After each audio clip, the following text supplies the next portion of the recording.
Equestrian therapy. Welcome. Thank you. Yeah. Happy to be here. I'm glad you made it. It was cold morning. It was freezing. I know. I can only imagine. I'm a wimp. Yeah. So let's talk about you a little bit. So tell me a little bit about yourself. Well, I've been up here since 2003. I moved to LA from New York, and I met my husband down there. He's a voiceover guy. He was an actor before too, but he's a voiceover guy named Kerrigan Mahan, and he's the voice of Goldar in the Power Rangers. So go Power Rangers! Yeah, you got it. Heck yeah! You. But so I really loved it, but I was kind of looking for something to do up here because I had been in casting and I was a booth director for a voiceover agency. So I did a lot of different stuff that there's not a lot of up here. And he had a house in Morro Bay. So I said, let's move up there. And then if we don't like it, we can move back. And we've been here since 2003. So we obviously liked it. And, awesome. So then I did a few things. I worked at Animal Services for a while. I didn't work. I volunteered at a place called Camp Paws. And it was a really cool kids camp during the summers. So, we had teen staff, and the teen staff trained kids from 8 to 12 to train the service dogs. Train the dogs at Animal Services, and then it made them more adoptable. So we got I got one of my dogs from there. Yeah, it was kind of awesome. cool. And then my mom met a woman in Hawaii who ran PATH, and PATH is the Professional Association of Therapeutic Horsemanship. And this woman that was in Hawaii was running it at the time. And it's an international organization, and it kind of gives guidelines to people who want to work with horses and work with people with disabilities, which is called therapeutic riding. And she told me about it. And about that time, Partners in Equestrian Therapy put out an ad for a board member. And then I became a board member with them, and I loved it. And now I'm running the program. So, that's kind of how that works with small nonprofits, but it's like the best job I've ever had. And I've had some really cool jobs. So no kidding. And so what kind of, did you have any of this in your past, as far as you're mentioning your mom worked with special needs? Yeah, she was a school teacher, and she worked with special needs. She had a first, second grade split, and I would go in, and sometimes we would do little art classes or acting classes with me. And I had so much fun, and I thought I was going to go into education myself. And I went to University of Tennessee, Knoxville, which you guys probably don't know out here, but it's a big party school. Knoxville, Tennessee. And I had way too much fun. So I ended up changing my major to journalism, and I ended up not doing anything with it because I decided to, I got into the film business in Memphis because, as you know, Elvis is from Memphis. Absolutely, so Graceland. Everything we did involved Elvis. Like I got my Screen Actors Guild card by working on a show called Unsolved Mysteries that's still on. I didn't know that. I just saw it the other night. I was like, yes, it's the greatest show for like just mind-numbing entertainment, right? Right. You're like, oh my goodness. And so I got my SAG card there, and then I started doing casting, and I really like casting. So I did that. What does that mean? Casting is putting people into a show. So like you go and you find these actors and you put out a casting call, and they come in and they audition, and then you take the really good ones and give them to the producer, and they take the one they want. Gotcha. And it was really fun. I love doing it because it's like acting, but you don't have to put makeup on. So it's perfect. And so then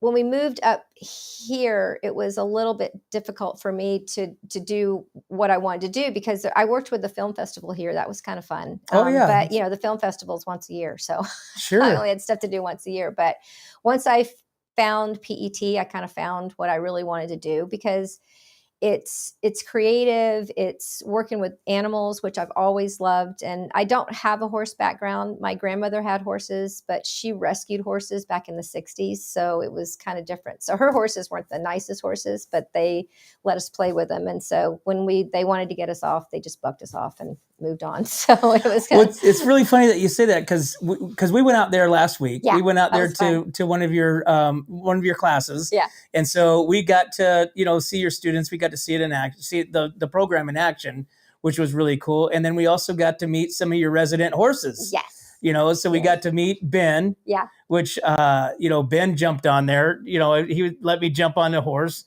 So there's Ben with the that's hat. awesome. That's so cute. You let him wear your hat. I was really amazed. I know. I was very amazed. Ben's awesome. Well, He's a little Norwegian fjord. He is, I think, 14 years old at this point, and we got him. He was born in Canada in a therapeutic riding program, like that scenario. So he puts everything in his mouth. I'm surprised he didn't eat your hat. That's what I was just going to say. If he was able to get a hold of that, he would have reached down and got that. Yeah, I've lost a few hats to Ben. Unfortunately. Wow. But the program was really interesting because the kids, you went through the little obstacle course, and I'm assuming that changes, as nice. each one that you guys go through each day. So then that way, like right here, they're throwing the Frisbee around the cone. Yeah, that's our modified barrel racing thing.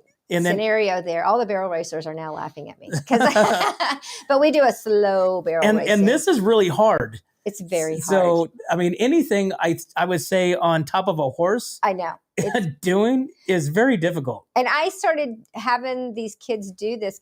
We have kids and adults, but I started having them do this before I actually did it myself, and it's super hard. Like even just because your whole center of gravity is a little bit different on a horse, and the horses are really good. They know when you're getting ready to shoot, so they're still. But right. But it's nice. And one of the things I like to do with our program is I want to make it fun for them. Because horseback riding should be fun. And it's a great thing for somebody that has special needs and, maybe doesn't feel like they're doing everything that everybody else is doing, but they go to school and they tell people they rode a horse. And that's an amazing accomplishment because it's hard. All the stuff we do is hard, but what I want to do is make sure they have fun while they're learning these skills to, stay on a horse. And because when they first come to us, they'll be a little intimidated, but our horses are super, super friendly, and they're really good at being slow. We have Chief, who is he's a quarter horse, and I got him first when I first joined the program, and he is the slowest horse in Slow County, no doubt, ever, no doubt. But the horses react to the rider, and if the rider loses balance a little bit, they'll just stop. And they don't go until the rider is ready. And, the horses know when the rider's ready before we do. Well, you mentioned it's the type of breed. Yeah. Well, and the Norwegian fjords are fantastic with that. Quarter horses are really good because they're super friendly. And we have one quarter horse Arabian named Sunny. He's a big gray. And the Arabian part, I hope the Arabian people don't get mad at me, but the Arabian part, they're a little bit more hyper. So that's kind of not what you want to use for therapeutic riding because you want to build confidence before while you're teaching them the skills to stay on that horse. And so what we do is we surround them. We have 2 sidewalkers with them. We'll have a lead walker. And my 2 quarter horses is who I start people off on because they are probably a little bit calmer than the fjords, I think. And I have a Norwegian fjord and you rode him, Ben, and he's great, but fjords are a little more mischievous than quarter horses. I say that Chief is really mischievous too, but Sunny's rock solid. But Sunny is part Arabian. So every once in a while you have to, let Sunny get his little runs out, and then he's a great horse and ready to go. But does Ginger fit anywhere in this mix of anything? Ginger. Oh, I got to see the picture. Oh yes, there's Ginger. Ginger awesome. Belongs to my barn owner Louise Stewart, and we love her. So when we do our lessons, and we'll do like an activity, and then we'll do some warm-ups and all that kind of stuff. And so when we're done, we do a little trail ride, and we go by and we give her an apple. So, which I happen to have in my pocket. That was. Can you imagine that? You knew. So Ginger automatically knew that I was the best guy ever. Yeah, of course. Yeah, and she calls to you now. It's amazing. It's like now she's like expecting the apple. So because they have an apple orchard on that property. It's an old apple orchard, and she's already cleared all the trees of the apples that she can reach. So if you go in there, you have to pick the apples that are higher and give them to her. Otherwise, she gets really mad. Yeah.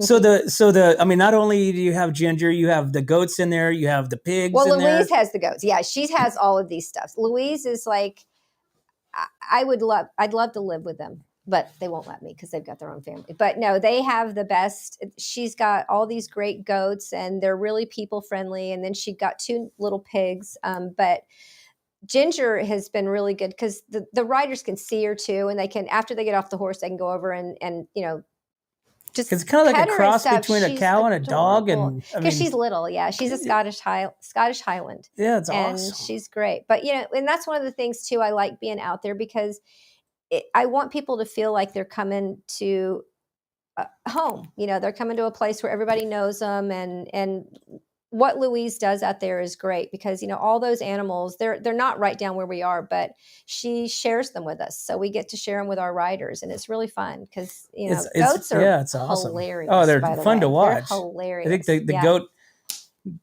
piled the pig that was trying to get some. Oh, some yeah, the little pig. They're grass. little babies though, so they'll get big. I don't think they'll get much bigger, but we're really happy because then it allows us to experience more stuff too for these kids that come out there. So it's great. With the students, so you obviously have a progression of maybe events or how much they ride or what they.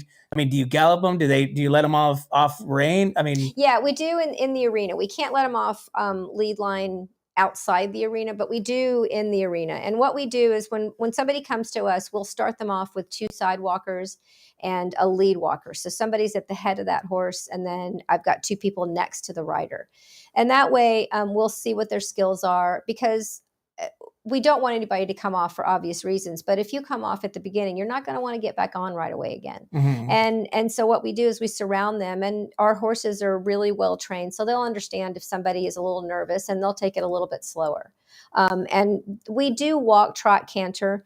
But cantering is for my more riders that have progressed more and been riding with me for a lot longer, because it's a little bit harder, the transition. So we want to make sure everybody's safe. And also we can sidewalk a trot, but we can't sidewalk a canter. It's just too fast. So we want people to have fun, and we want them to learn to ride. And that's really what we do, is we teach people how to ride. But we involve a lot of games, so that we have this great game called the cow game. And it usually works well when I have a lot of Cal Poly kids out there, because what we do is we have the volunteers and sometimes the parents and siblings, whoever's out there, they go out in the arena. And then we have the rider herd them into a little section that we've marked off and everything. And it's really fun because, and we have one volunteer, her name's Katie, and I love her. She's a really good cow because she makes a lot of noise. So it's really fun. But, we want to make games. So, and what they're doing in that game is they're learning to steer, but you're not having to tell them, pull this back. They just go in that direction. So once they get a little idea of steering, they can perfect it doing that. So we usually do direct reining, which is it's easier to work with. But if somebody only has use of one arm, we'll do that kind of reining, the neck reining. So it works out great. And once the game is over, they realize how well they've done, and they're all excited because, you just don't realize it when you're in the moment. But we play as many games as we can to keep everybody happy. What is a couple of your one of your most memorable feedback that you got from the parents that these kids go through your program? I mean,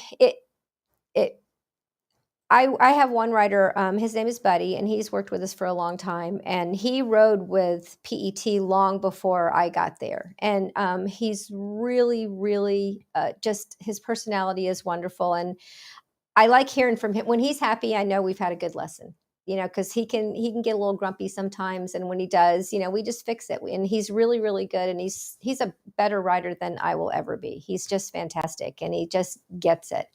And it's fun to see him being happy, because he's got struggles in other places in his life. And it's fun to see him being happy and feeling like he's at home there. And we work with a lot of different things too. We've started working with a lot more people that are coming to us for mental health reasons. And obviously the pandemic was a little tough on a lot of people. So riding a horse just kind of makes you forget about other things, and you get there, just, it's a natural thing to do, and it makes you feel so great. We had one man he was an older man, and he had had a stroke a year before.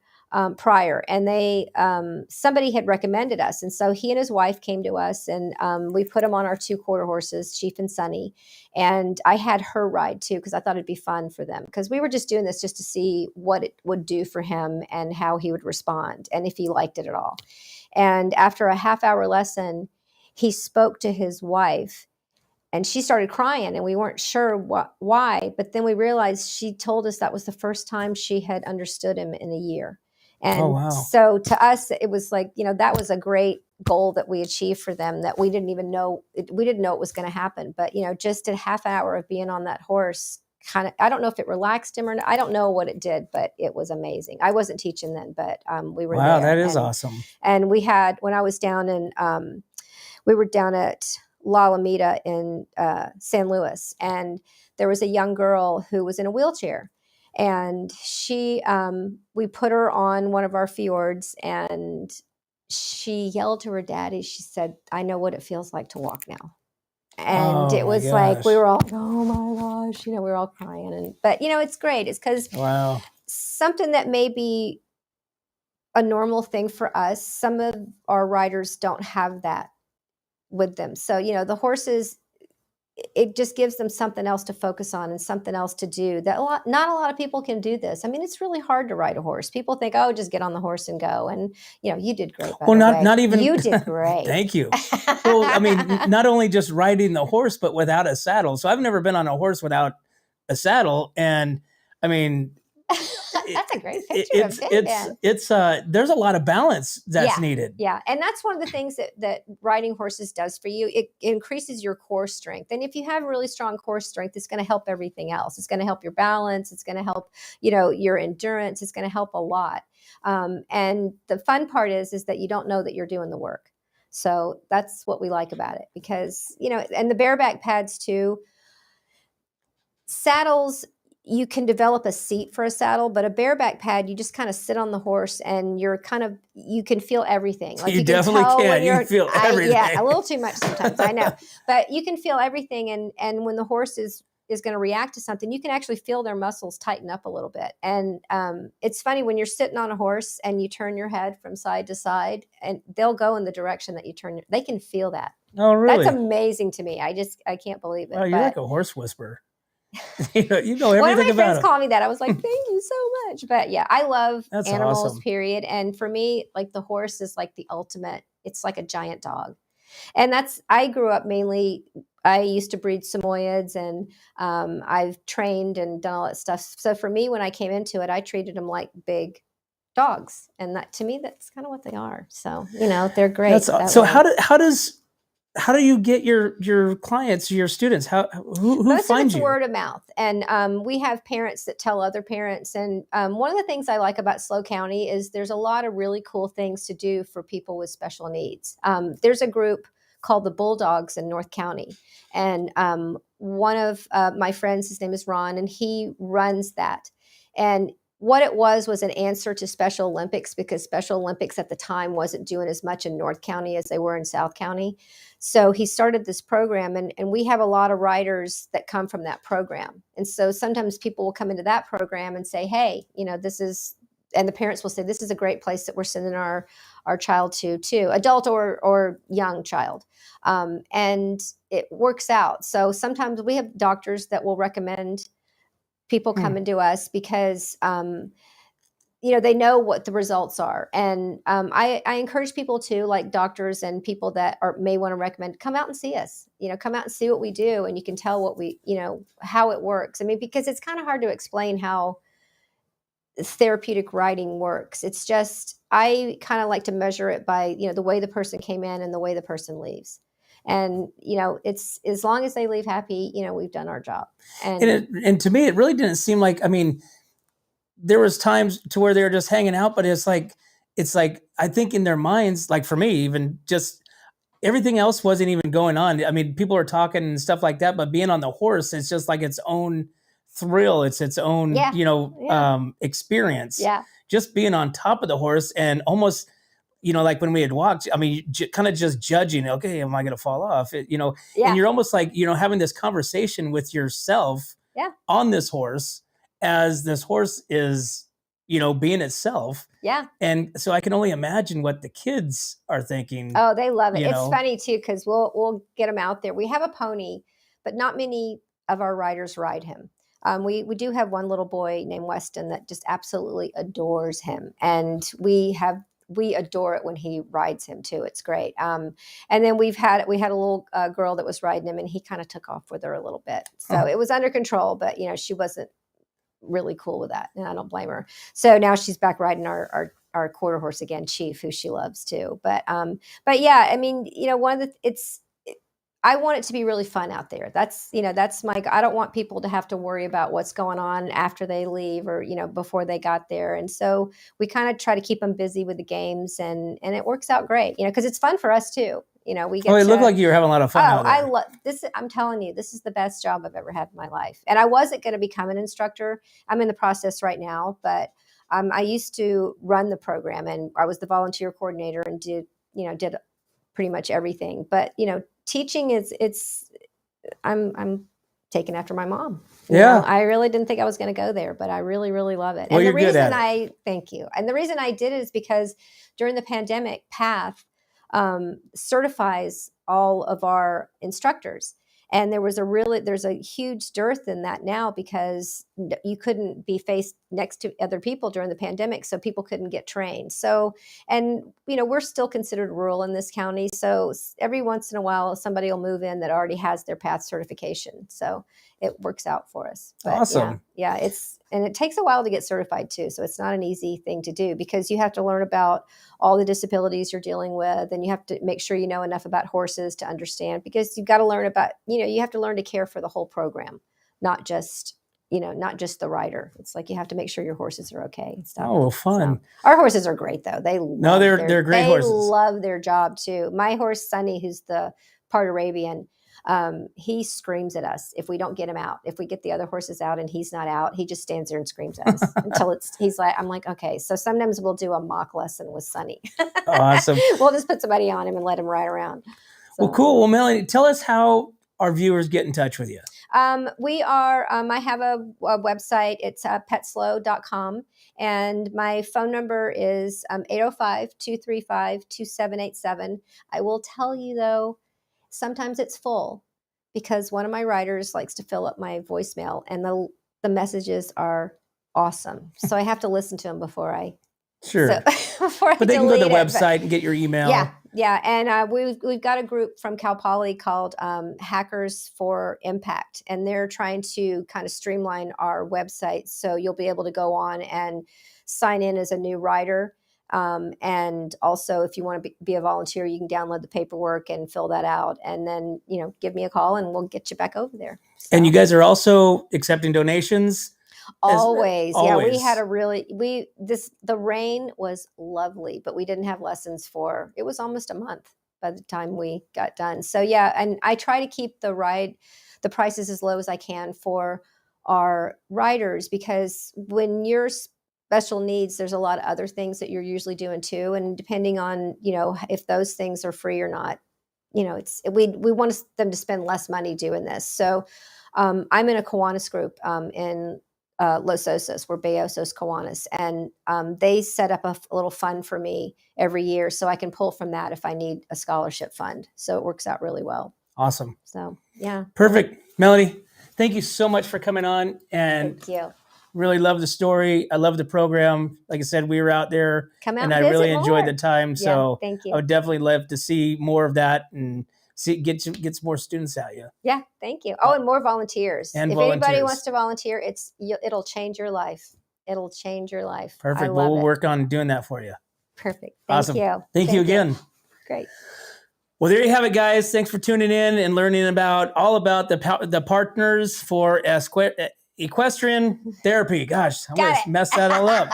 We'll put you back on, Ben. Yeah. But as always, guys, we can't do this without our sponsors: Escalar Wines, Wine Travelers Hideaways, Rancho Sestero Meat Cutting, Amber with Pillars Real Estate, and 805 Customs, guys. Get out there, check them out. We'll see you next time.